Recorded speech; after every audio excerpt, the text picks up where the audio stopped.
નોરતું આપણી વચ્ચે હરિકૃષ્ણ સેવા કેન્દ્રમાં આપણી આશ્રમ પરિવારની દીકરીઓને ગિફ્ટ આપવા માટે, ગિફ્ટમાં સ્કૂલ બેગ છે એ આપવા માટે વાપીથી એક પરિવાર આવ્યો છે. 15 થી 20 જેટલા આ નાના મોટી ઉંમરના બધા જ લોકો, આમ તો અંતે સૌરાષ્ટ્રના છે, રાજકોટ, ઉના, ગીર ગઢડા જેવા પંથકથી આ લોકો બિલોંગ કરે છે. વ્યવસાય અર્થે વાપી રહેતા હોય. આ પહેલાં પણ આશ્રમમાં વારંવાર આ લોકો આવી ચૂક્યા છે.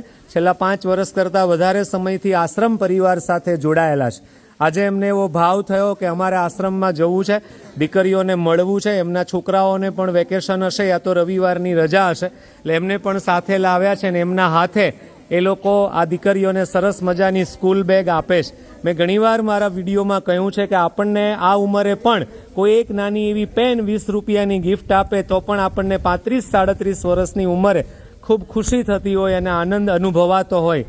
તો આ દીકરીઓ તો ખૂબ નાની છે. એવી દીકરીઓને જ્યારે આવી ખૂબ ઊંચા કોસ્ટની મોંઘી સ્કૂલ બેગ જ્યારે મળે, ટકાઉ, સારી અને બ્રાન્ડેડ, ત્યારે એમને ખૂબ આનંદ થાય, એમને મજા આવે. આ પરિવારનો પણ આપણે આભાર વ્યક્ત કરીએ છીએ કે વાપી જેટલા દૂર આવેલા શહેરથી, મહાનગરથી સમય કાઢી અને આ ભાગદોડવાળી લાઈફમાંથી, આ વ્યસ્તતામાંથી સમયનો એડજસ્ટ કરી અને અમારી દીકરીઓ માટે આ સ્કૂલ બેગ લાવ્યા. જોરદાર તાળીઓથી આપણે આ પરિવારનો આભાર વ્યક્ત કરીએ.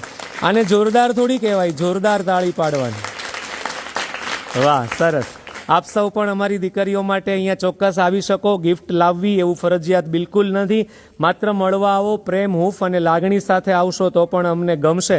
આશ્રમ પરિવાર આપની રાહમાં છે. આપ સૌનો ખૂબ ખૂબ આભાર. ધન્યવાદ.